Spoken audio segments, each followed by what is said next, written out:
Ya.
Ku bersyukur Bapa.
Ya, teman-teman, mari kita berdoa.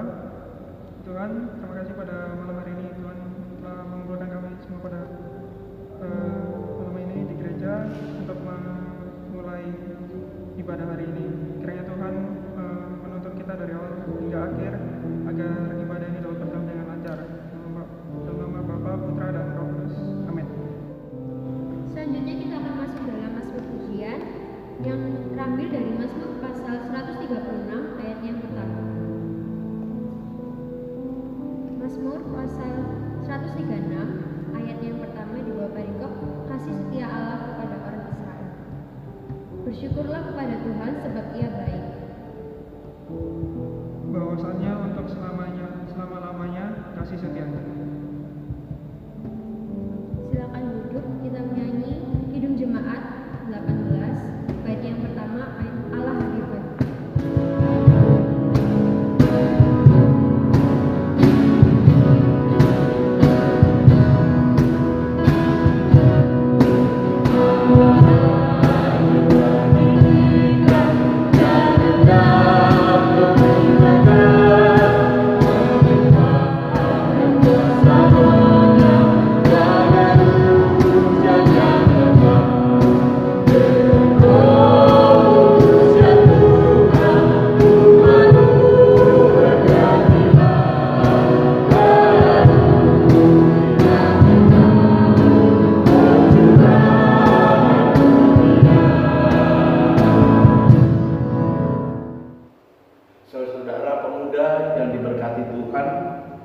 Kita akan masuk dalam pembacaan firman Tuhan. Sebelum kita membaca dan merenungkan firman Tuhan, mari kita berdoa. Tuhan, terima kasih karena kebaikan Tuhan, penyertaan Tuhan, kami boleh kembali bertemu dalam ibadah Gerakan Pemuda. Dan kami akan membaca firman-Mu. Kiranya Roh Kudus-Mu menolong kami supaya firman ini boleh kami mengerti dan pahami. Bersabdalah Tuhan, kami siap untuk mendengar, memelihara dan melakukannya. Amin. Saudara-saudara pemuda, pembacaan kita saat ini terambil dari Injil Lukas pasal 18. Injil Lukas pasal 18 ayat 9 sampai 14. Sebelum kita membaca, saya mengundang saudara pemuda untuk berdiri. Demikian firman Tuhan. Dan kepada beberapa orang yang menganggap dirinya benar dan memandang rendah semua orang lain, Yesus mengatakan perumpamaan ini. Ada dua orang pergi ke bait Allah untuk berdoa. Yang seorang adalah orang Farisi dan yang lain pemungut cukai. Orang Farisi itu berdiri dan berdoa dalam hatinya begini, "Ya Allah, aku mengucap syukur kepadamu karena aku tidak sama seperti semua orang lain, bukan perampok, bukan orang alim, bukan penzina, dan bukan juga seperti pemungut cukai ini. Dan aku berpuasa 2 kali seminggu. Aku memberikan 1/10 dari segala penghasilanku." Tetapi pemungut cukai itu berdiri jauh-jauh, bahkan dia tidak berani menengadah ke langit, melainkan ia memukul diri dan berkata, "Ya Allah, kasihanilah aku orang yang berdosa ini." Aku berkata kepadamu, orang ini pulang ke rumahnya sebagai orang yang dibenarkan Allah, dan orang lain itu tidak. Sebab barang siapa meninggikan diri, ia akan direndahkan, dan barang siapa merendahkan diri, ia akan ditinggikan. Demikianlah firman Tuhan. Terpujilah Tuhan kita Yesus Kristus. Haleluya. Haleluya. Haleluya. Haleluya. Saudara pemuda, silakan duduk kembali. Saudara-saudara pemuda yang diberkati Tuhan Yesus Kristus, kalau kita melihat berita yang ada di TV atau kita mendengar melalui siaran radio, sekarang ini ada banyak orang yang sukanya menyinyir orang lain. Menyinyir itu artinya ada banyak orang suka menjelekkan orang lain. Mereka dengan cepat melihat kekurangan, kelemahan orang lain dan menjelek-jelekannya di depan umum. Padahal belum tentu orang itu lebih baik dari orang yang dijelekan itu. Dan fenomena ini sangat kelihatan, terutama di dunia di panggung politik. Misalnya kalau kita lihat di televisi, banyak orang juga yang tidak suka dengan presiden kita, lalu menjelek-menjelekan kekurangan, kelemahan daripada presiden kita. Padahal presiden kita bekerja untuk semua rakyat Indonesia tanpa melihat, membedakan orang itu menyukainya atau tidak. Tetapi tetap saja orang-orang yang tidak suka akan menjelek-jelekan dan mencari kelemahan dan kekurangan pemimpin kita itu.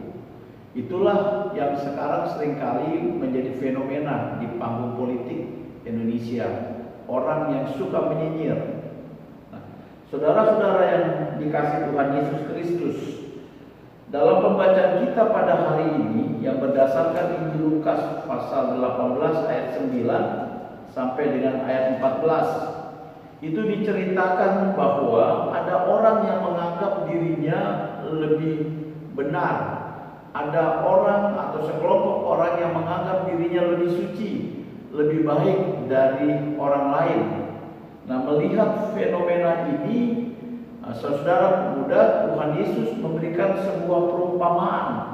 Perumpamaan itu tentang orang Farisi dan tentang seorang pemungut cukai. Di situ dijelaskan bahwa kedua orang ini sama-sama beragama. Dan lalu kedua orang ini berdoa.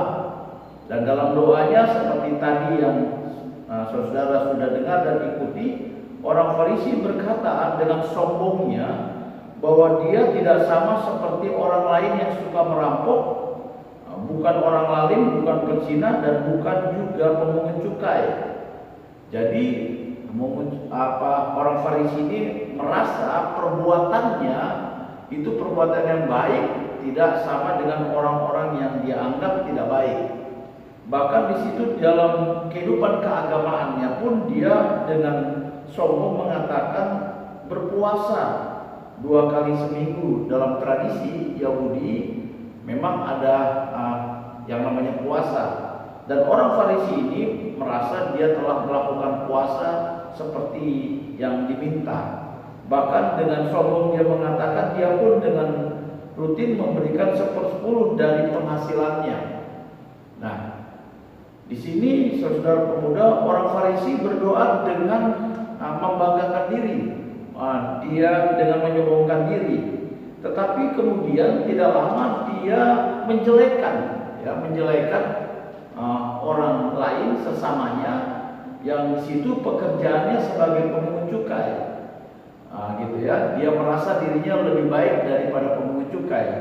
Nah, tetapi si pemungut cukai ketika berdoa, sikapnya dia tidak berani menengadah ke langit.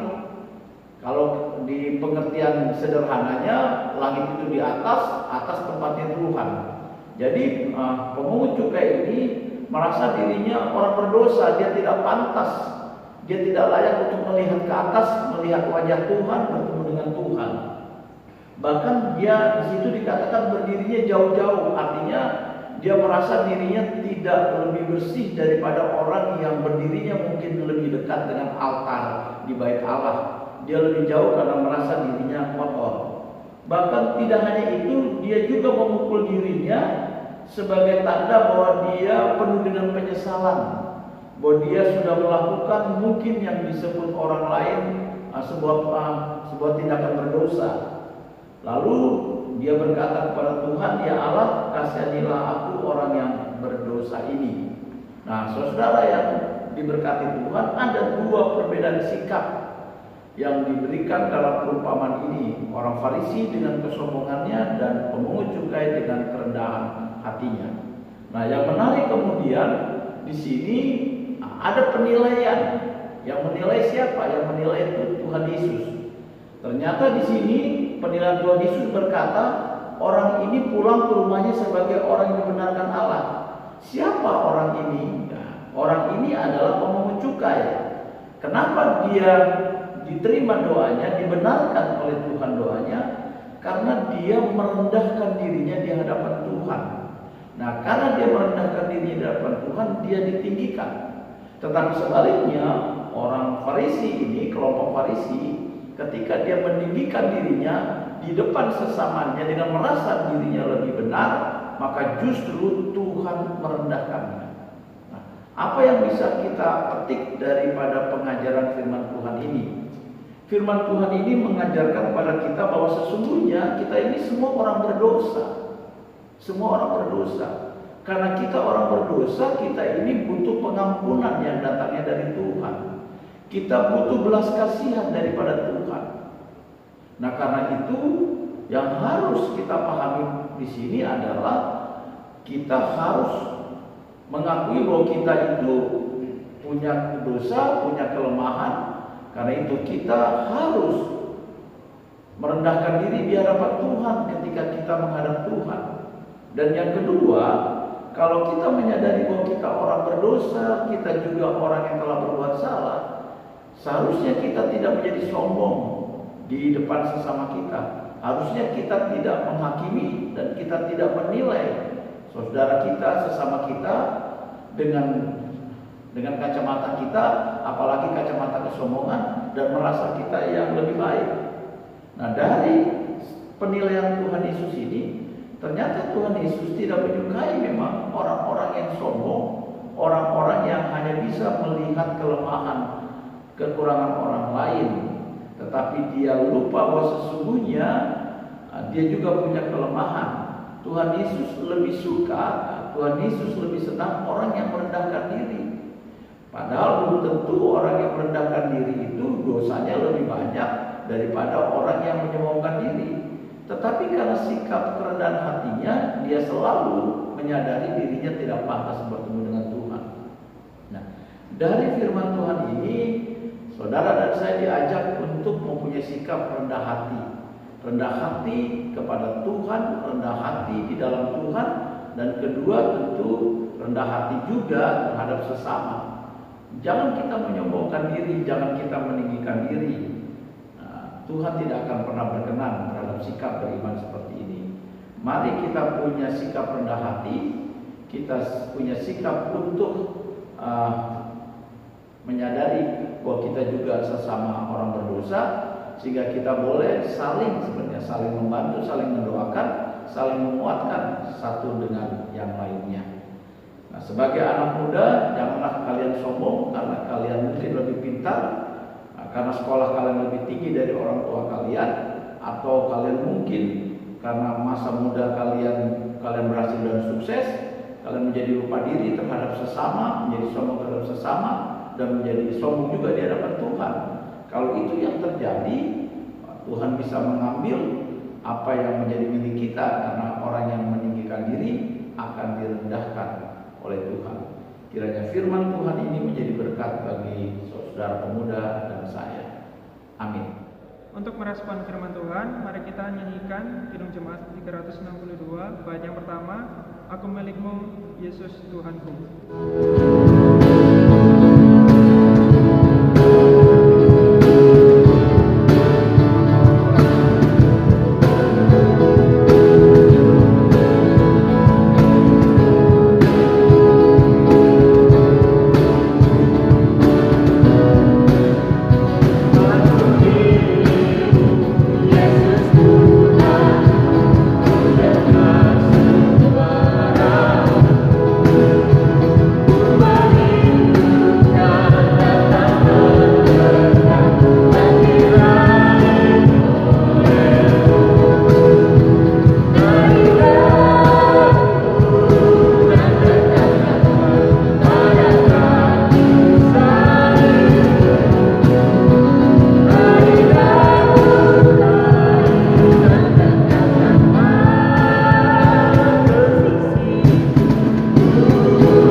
Sekarang mari kita masuk dalam doa syafaat. Kita berdoa. Tuhan Allah Bapa kami di dalam Yesus Kristus Juru Selamat kami. Kami mengucap syukur dan terima kasih bahwa firman-Mu pada kesempatan ini mengajarkan kami untuk memiliki hati yang rendah di hadapan Tuhan, juga rendah hati di hadapan sesama. Pada saat ini ada banyak orang yang suka menyinyir, merasa dirinya lebih baik, lebih benar, lebih pandai, lebih pintar, lalu menilai orang lain lebih bodoh, orang lain penuh dengan kekurangan, keterbatasan, dan keberdosaan. Engkau tidak menyukai sikap, perilaku, kehidupan beriman yang seperti itu. Justru melalui perumpamaan ini, Engkau mengatakan bahwa siapa meninggikan diri akan direndahkan oleh Tuhan. Tetapi Engkau menghendaki kami seperti seorang pemungut cukai yang merasa dirinya tidak pantas untuk berkumpul dengan sesama karena berdosa, sehingga dia berdiri jauh-jauh. Dia tidak pantas untuk melihat ke atas karena merasa dirinya tidak layak menghadap Tuhan, dan dia mau menyesal memukuli dirinya sebagai bentuk pertobatan. Ternyata sikap seperti ini adalah sikap dikehendaki-Mu, ya Tuhan. Terima kasih firman-Mu menyadarkan kami sebagai umat-Mu untuk kami selalu rendah hati di hadapan Tuhan yang terutama dan juga sesama dalam kebersamaan kami. Saat ini hamba berdoa bagi pemuda-Mu Tuhan, kiranya mereka tetap memelihara iman di tengah-tengah pandemi, semangat untuk bersekutu, semangat berdoa dan membaca firman, tetap berkobar dalam hati anak muda-Mu, sehingga mereka boleh bertumbuh dalam iman untuk mengenal Tuhan dan kuat di dalam iman menghadapi kehidupan yang semakin hari penuh dengan tantangan, ujian, dan cobaan. Hamba berdoa bagi gerakan pemuda, Tuhan berkati pengurus yang baru terpilih yang akan diteguhkan bersama dengan seluruh anggota. Kiranya mereka membangun persekutuan yang rukun, yang damai, saling melengkapi, saling menguatkan, mendoakan satu dengan yang lainnya, sehingga gerakan pemuda menjadi wadah pembinaan, wadah pelayanan persekutuan anak-anak muda-Mu di dalam Tuhan melalui gereja ini, dan berikan mereka hikmat, kekuatan, kesetiaan untuk melayani Tuhan. Hamba berdoa bagi anak muda-Mu yang sudah bekerja, berkati pekerjaan mereka dan berkati karir mereka. Anak-anak muda-Mu yang masih menggumuli pekerjaan, Tuhan berkati, buka jalan supaya mereka boleh memiliki pekerjaan untuk masa depan mereka. Anak-anak muda-Mu yang masih dalam pendidikan, Tuhan berkati di semua jenjang mereka belajar dengan tekun ulet dan mereka boleh berhasil pada saatnya. Dan terutama di masa muda mereka tidak lupa Tuhan, mereka tetap bertumbuh iman menjadi saksi-saksi Tuhan di masa muda, sehingga mereka memiliki masa depan yang diberkati Tuhan. Berkati GPB Bukit Kasih dalam seluruh pelayanannya, Tuhan berkati program-program kerja, Tuhan berkati ke-6 Pelkat, panitia, komisi, dan semua yang terlibat dalam pelayanan bersama warga jemaat. Berkati proses pembangunan gedung serbaguna, pagar gereja, Tuhan lindungi dan sertai agar semua dapat terlaksana dengan baik. Berkati persiapan penuduhan pengurus dan pelayan Pelkat pada tanggal 15 nanti, kiranya semua dapat berjalan dengan baik dengan tidak kurang apapun.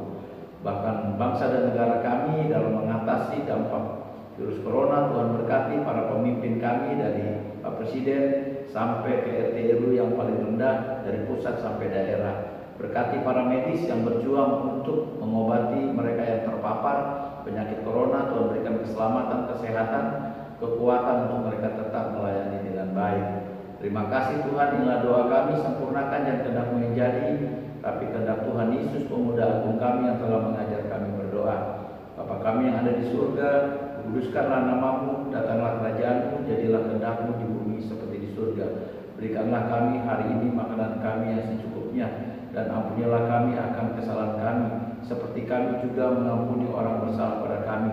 Dan jangan bawa kami ke dalam pencobaan, tapi lepaskanlah kami daripada yang jahat. Karena Engkaulah yang punya kerajaan dan kuasa dan kemuliaan sampai selama-lamanya.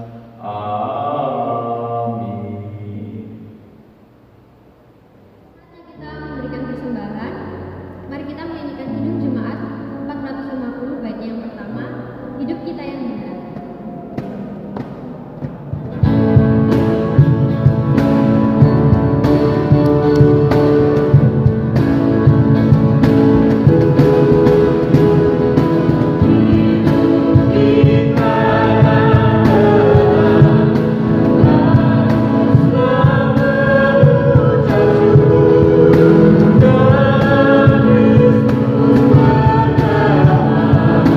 Janganlah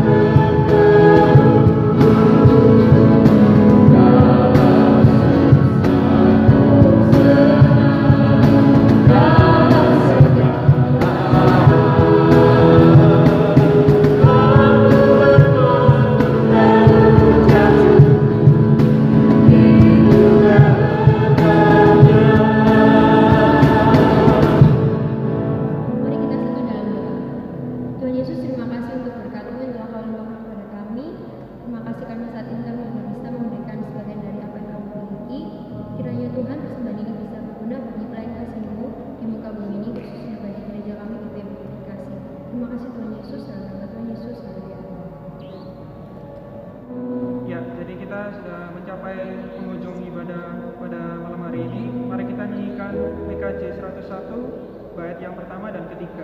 Ya Allah yang Maha Tinggi.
Saudara-saudara pemuda, marilah berdiri.